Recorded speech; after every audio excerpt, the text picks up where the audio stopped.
আমার প্রিয় পরিবারের সমস্ত বন্ধুদের জানাচ্ছি শুভ সকাল। তো আরও একটি শীতের সকালে তোমাদের জন্য নতুন একটা ব্লগ নিয়ে চলে এসেছি। আর এই সুন্দর সুন্দর ফুলগুলো দেখলে কার না মন ভালো থাকে। আর সুন্দর শীতের সকালে এই সুন্দর ফুলগুলো দেখতে সত্যি মনটা একেবারে ভালো হয়ে যায়। আর চারিপাশটা দেখো কুয়াশায় আচ্ছন্ন, কুয়াশায় ভরা শীতের সকালে ব্লগ বানাতেও যেমন ভালো লাগে, আর এই সিনটা দেখতেও এই ভিউটা দেখতেও খুব ভালো লাগে।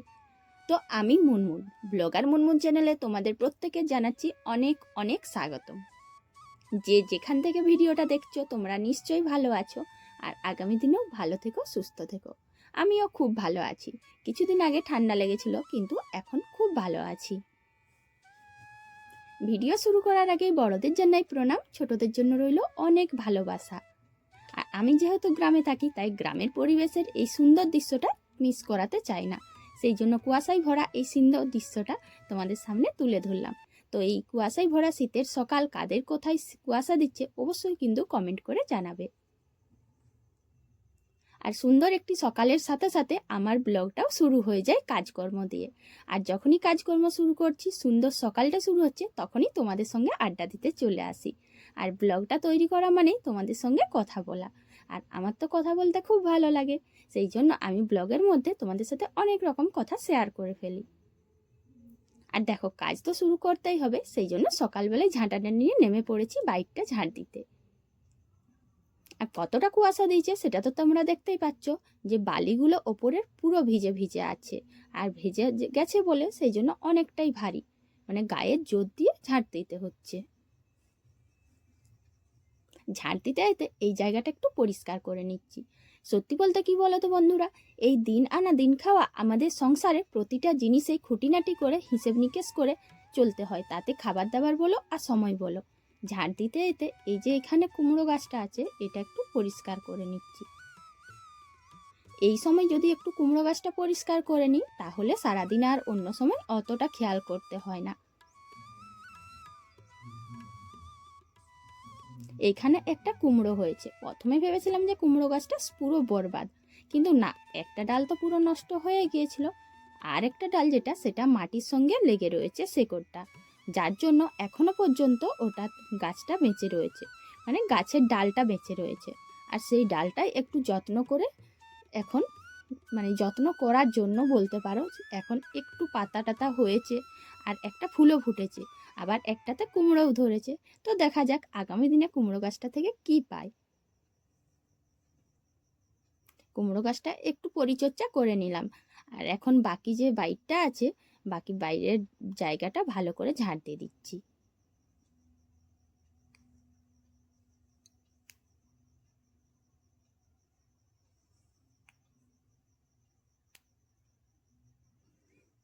ঝাড় তো দেওয়া হয়ে গেছে, এখন বাসনগুলো ধুয়ে নিচ্ছি। আর আমাদের এইরকম সংসারে তাড়াহুড়ো করে কাজকর্ম করতে হবে, তাড়াহুড়ো করে কাজকর্ম করলে বাকি দিকগুলোও সামলাতে পারবো।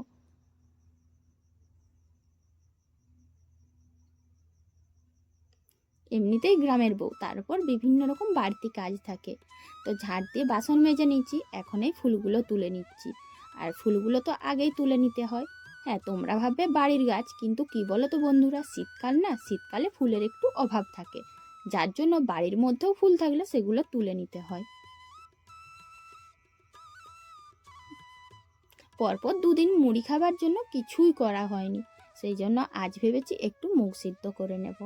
আর মুগের সঙ্গে আলুটা দিয়েছি, কেন বলো তো, যে কোনো সবজিতে আলু দিলে সেটা একটু বাড়ে। আর এই মুগটা যদি সেদ্ধ করি তাহলে অনেকটাই কম হবে, কারণ মুগ তো বেশি নেই আর মুগের দামও অনেক। তো আমাদের মতন এই রকম গরিবের সংসারে অল্প করে জিনিস আনা থাকে, তাহলে তুমি বলো তো এতটা মুগ কি কোথায় পাবো। সেই জন্য একটু অল্প আলু দিয়েছি, আর আলুটার দামও কম।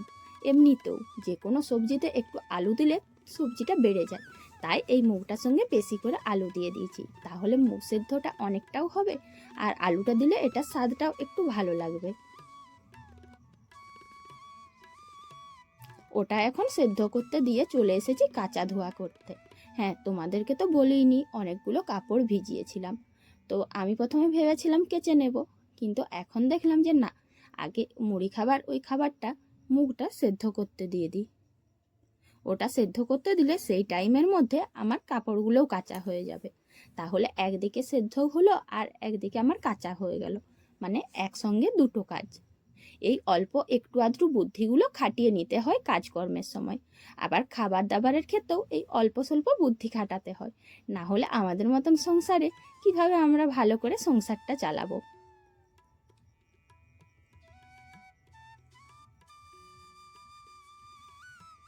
কাঁচা তো হয়ে গেছে, তোমাদের সাথে অনেক রকম বকবক করলাম, দিয়ে জামা কাপড়গুলো মিলে দিয়েছি।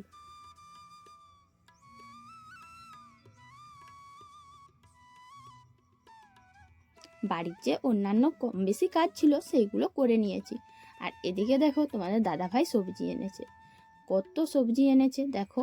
তো বললো যে এগুলোর সবজিগুলোর তরকারি করতে, আর তোমরাই বলো যে এতগুলোর কি একদিনে করা যায়। আর আমি বললাম যে না, এতগুলো করব না, অল্প করে। তাতেই যেন রেগে যাচ্ছে যে শীতকালে অনেক রকম সবজি। আর বেগুন তো এনেছে পুরো এক ঝুড়ি।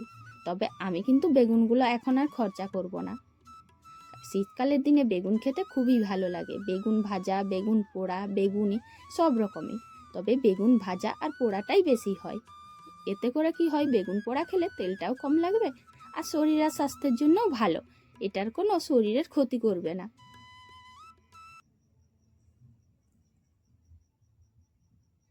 বাকি সবজিগুলো গোছাচ্ছিলাম, তখন পাড়ার একজন কাকিমা এসেছিল। আর গ্রামে যারা থাকে তারা তো জানে যে বাড়িতে লোকজন সবসময় আসা যাওয়া করে, আর তাদের সঙ্গে তো কথা বলতেই হবে, তাতে তুমি যা কাজই করো না কেন, যত ব্যস্তই থাকো না কেন। আর যদি তাদের সাথে কথাবার্তা না বলো, তখন ভাববে বউটার খুব গরব হয়ে গেছে, বা বউটা কারোর সাথে কথা বলতে চায় না, নানান ধরনের কথা ওঠে। তাই বাড়িতে বলো রাস্তাঘাটে বলো, আমাদেরকে এইগুলো সচেতন হয়ে চলতে হয়। আর অল্প বুদ্ধি খাটিয়ে হলেও তাদের সঙ্গে একটু ভালো ব্যবহার করতেও হয়, আর হাসি মুখে কথা বলতে হয়, তাতে তুমি যতই ব্যস্ত থাকো আর যতই শরীর অসুস্থ থাকুক। সবজিগুলো গুছিয়ে ভালো করে রেখে দিলাম, এরপর ভাতটা বসিয়ে দেব।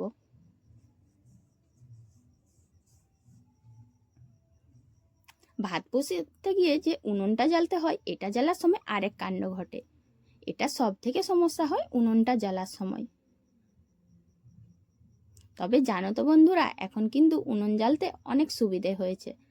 যারা কেরোসিন তেল ঢেলে দাও, মানে আমি যেটা অনেক আগে করতাম, 2-3 বার কেরোসিন তেল ঢেলেছি, কিন্তু জানো তো বন্ধুরা, কেরোসিন তেল ঢেলে এতটা ক্ষতি হয় বলার নেই, অনেকটাই টাকা লাগে। তো সেই জন্য আমি এখন বুদ্ধি খাটিয়ে বাড়িতে যত প্লাস্টিক থাকে আর যত কাগজ থাকে সেগুলো দিয়েই জ্বেলে দিই। কি করবে, এতে তো ভালোই হয়, একদিকে জিনিসপত্রগুলোও পুড়ে যায় আর একদিকে আমার কেরোসিনের খরচাটাও বেঁচে যায়। শুধু একটু অসুবিধে হয়, প্রথমে যখন উনুন জ্বালি তখন বেশ কিছুক্ষণ ধোঁয়া ওঠে। কি আর করার আছে, এই ধোঁয়াটাকে একটু মেনে নিতে হয়। আর মেনে নিতে নিতে এগুলোই আমি অভ্যস্ত হয়ে গেছি, তাই উনুন জ্বালতে একটুও সমস্যা হয় না।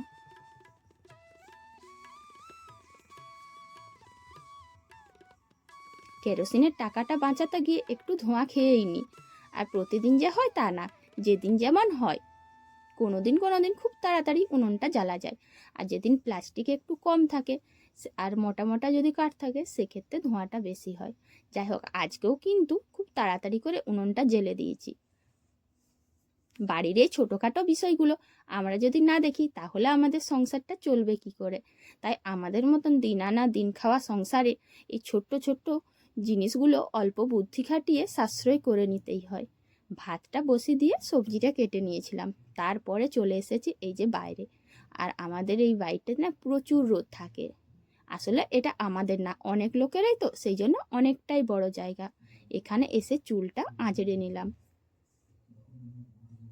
চুলটাও আঁচড়ে নিলাম, আর সঙ্গে কিছু জামা কাপড় ছিল সেগুলো উল্টে দিলাম। আর তার সঙ্গে আবার আমার চুলটা শুকনোও হয়ে গেল। একসঙ্গে কতগুলো কাজ হয়ে গেল ভাবো তো বন্ধুরা।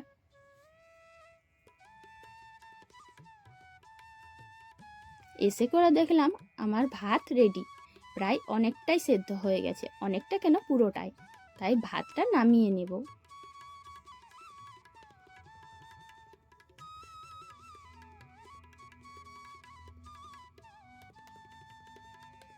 আজকে যে সবজিগুলো এনেছিল সেই সবজিগুলোর কিন্তু একটাও খরচা করিনি। কেন বলো তো, ওই সবজিগুলো দিয়ে 2-3 দিন চালিয়ে নেব।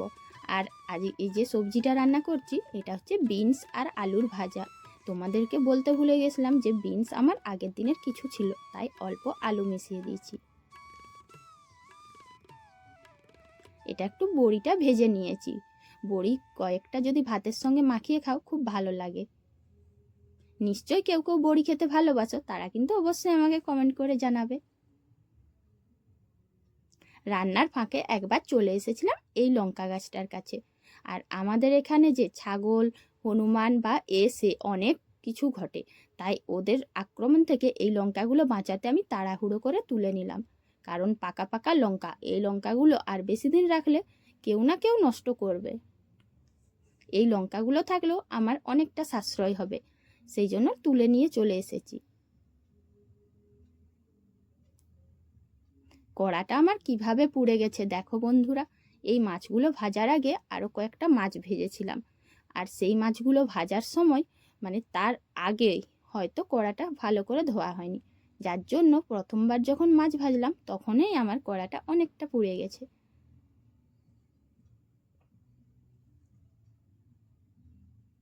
এটাতে আমি করব পাতলা পাতলা ঝোল। মাছের দেখবে ধনেপাতা দিয়ে আর টমেটো দিয়ে পাতলা করে যদি ঝোল করো সেটা খেতে দারুণ লাগবে। এই টমেটোটা দিয়েছি আর ওটাতে একটু লবণ দিয়ে দিয়েছিলাম, আর খুব অল্প করে মশলা দেব। একটা পেঁয়াজ বাটা দিয়ে দিয়েছি। এই মশলাটা দিয়েই আমি সবার জন্য মাছের ঝোল বানাবো। জানো তো বন্ধুরা, মশলা বেশি দিলে যেন পেঁয়াজটার পয়সাটাও যায়, পেঁয়াজটাও যায়, আর সঙ্গে বেশি মশলার তরকারিও খাওয়া যায় না। আজ অনেকগুলোই মাছ এনেছে, তাই ভাবছি কয়েকটা মাছ রাতের জন্য রেখে দেব। সব মাছগুলো তো দরকার নেই, অনেকটাই পারবে। তো অনেক দিন পর আমাদের বাড়িতে মাছ রান্না হলো, আর এনেছে অনেকটা বেশিই এনেছে। কিন্তু সবটা খরচা করব না, সব মাছগুলো যেহেতু এখন দরকার নেই, তাই ভাবছি এতগুলো না খেয়ে কিছু রেখে দেব। এই দেখো বন্ধুরা, আমার মাছের ঝোল রেডি। তো শেষ পর্যন্ত খাওয়া দাওয়াটা করে নিয়েছি। খাওয়া দাওয়া করে দুপুরে চলে এসেছি এইখানে। যে সকালে যে জামা কাপড়গুলো কেচেছিলাম ওগুলো তো উল্টিয়ে দিয়েছিলাম, কিন্তু শুকনো হয়েছে কিনা আরেকবার দেখতে এলাম। মোটামুটি সবগুলোই শুকনো হয়ে গেছে।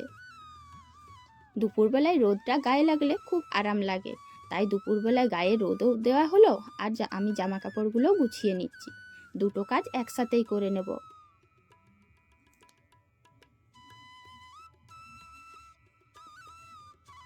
তো বন্ধুরা, যারা যারা ভিডিওটা দেখছো, তোমাদের যদি আমার ভিডিও ভালো লাগে তাহলে অবশ্যই কিন্তু একটা লাইক কমেন্ট করো। আর যদি আরও আমার ভিডিও দেখতে চাও তাহলে অবশ্যই চ্যানেলটাকে সাবস্ক্রাইব করে পাশে থেকো। আর তোমরা যদি ভালোবাসা দাও তাহলে আমি অনেকটাই এগোতে পারবো। আর আমার ভিডিও তোমাদের কেমন লাগে সেটা কিন্তু বলতে ভুলবে না।